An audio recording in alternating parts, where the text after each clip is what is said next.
Hi I'm Satish, welcome to top 9 ఇటీ. ఇవాల్టి top 9 entertainment news అంటే ఇప్పుడు చూసేద్దాం. పర్ఫెక్షన్ కోసం హీరోలను చీల్చి చెండాడే జక్కన్న ఇప్పుడు మహేష్తో తనతో అదే చేస్తున్నాడని మలయాళ స్టార్ హీరో పృథ్వీరాజ్ సుకుమారన్ తన రీసెంట్ ఇంటర్వ్యూలో చెప్పుకొచ్చారు.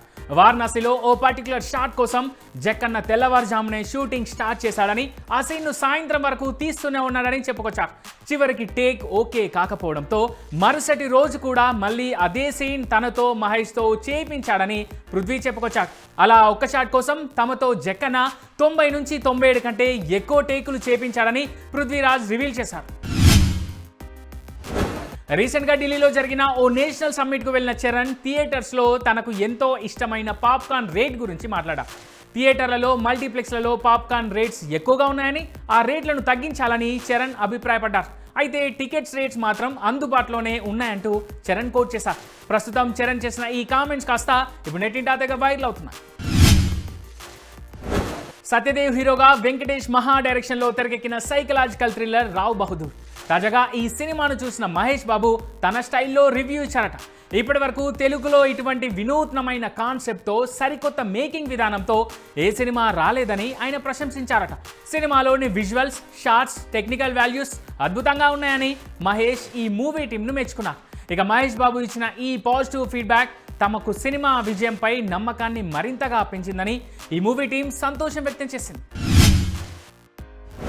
పవన్ కళ్యాణ్ హీరోగా దర్శకుడు సుజీత్ రూపొందించిన గ్యాంగ్స్టర్ డ్రామా ఓజీ. పవన్ కెరీర్లోనే బిగ్గెస్ట్ హిట్గా నిలిచిన ఈ సినిమాకు సంబంధించిన సీక్వెల్ పై అఫీషియల్ అప్డేట్ వచ్చింది.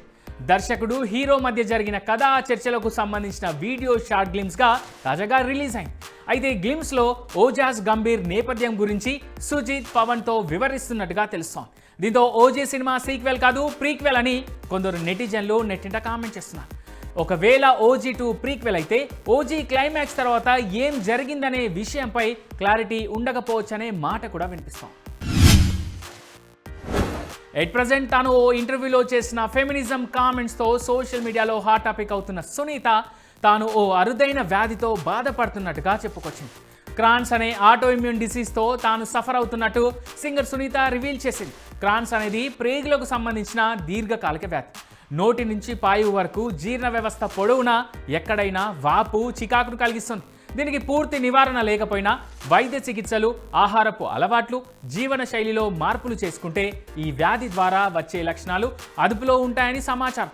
ఈ వ్యాధి వల్ల జీర్ణ సంబంధిత సమస్యలు, విరేచనాలు, కడుపు నొప్పి, ఉబ్బరం, అలసట, జ్వరం, ఆకలి తగ్గడం, పుండ్లు, ప్రేగు సంకోచాలు, పేగులకు సంబంధించిన సమస్యలు వస్తాయని తెలుస్తోంది. ఎనర్జెటిక్ స్టార్ రామ్ పోతినేని తొలిసారిగా మెగాఫోన్ పట్టబోతున్నారు. తన 23వ సినిమా ర్యాపో 23ని స్వయంగా డైరెక్ట్ చేస్తున్నారు. సైకలాజికల్ యాక్షన్ థ్రిల్లర్గా రాబోతున్న ఈ సినిమాలో రామ్ వీరా అనే పవర్ఫుల్ రోల్లో కనిపించబోతున్నారు. ఈ సినిమాను 100 కోట్ల భారీ బడ్జెట్తో తెరకెక్కిస్తున్నారు. ప్రజెంట్ ప్రొడక్షన్ స్టేజ్లో ఉన్న ఈ మూవీ ఈ ఏడాది డిసెంబర్లో రిలీజ్ కానుందని మేకర్స్ అనౌన్స్ చేశారు. అయితే 100 కోట్ల బడ్జెట్తో తనే స్వయంగా డైరెక్ట్ చేస్తూ సినిమా చేయడం అనేది చాలా రిస్క్ అంటూ కొంతమంది ఫిలిం అనలిస్టులు కోట్ చేస్తున్నారు. రజనీకాంత్, అశ్వత్ మారిముత్తు సినిమా మొదలైంది. ఇది మొదలయ్యే ముందు ముగ్గురు దర్శకులు ఈ సినిమాకు మారారు. దీని వెనుక కారణాలను స్వయంగా రజనీకాంతే వెల్లడించారు. కెఎస్ రవికుమార్, సుందర్లకు వేరే కమిట్మెంట్స్ ఉండడం వల్ల సినిమా ఆలస్యం అవుతుందని పక్కకు తప్పుకున్నారని చెప్పుకొచ్చారు. ఇక శిబి చక్రవర్తి ఒక న్యూక్లియర్ సైంటిస్ట్ కథను సిద్ధం చేసినప్పటికీ విదేశాల్లో షూటింగ్ చేయాల్సిన భారీ సబ్జెక్ట్ కావడం, చాలా సమయం తీసుకునే సెన్సిటివ్ స్టోరీ కావడంతో ప్రస్తుతానికి ఆ కథని పక్కన పెట్టామని రజనీ చెప్పుకొచ్చారు. సోషల్ మీడియాలో అభిమానులతో ముచ్చటించిన హీరోయిన్ శృతి హాసన్ తన వ్యక్తిగత జీవితంపై క్లారిటీ ఇచ్చారు. ప్రస్తుతం తాను సింగిల్గానే ఉన్నానని, ఎవరితోనూ రిలేషన్షిప్లో లేనన్నారు. ఒకవేళ నటిగా ఇండస్ట్రీలోకి రాకపోయి ఉంటే సైకాలజీని కెరీర్గా ఎంచుకొని సైకాలజిస్ట్ అయ్యేదానని చెప్పుకొచ్చారు. ప్రస్తుతం కెరీర్ మీద సీరియస్గా ఫోకస్ చేస్తున్న శృతి హాసన్ వరుస సినిమాలతో బిజీ అవుతున్నారు. ఇప్పుడు భారతీయ సినీ పరిశ్రమకు మరో అరుదైన గౌరవం దక్కింది. ఎడిటర్ శ్రీకర్ ప్రసాద్కు ప్రతిష్టాత్మక ఆస్కార్ అకాడమీ నుంచి అధికారిక ఆహ్వానం అందింది.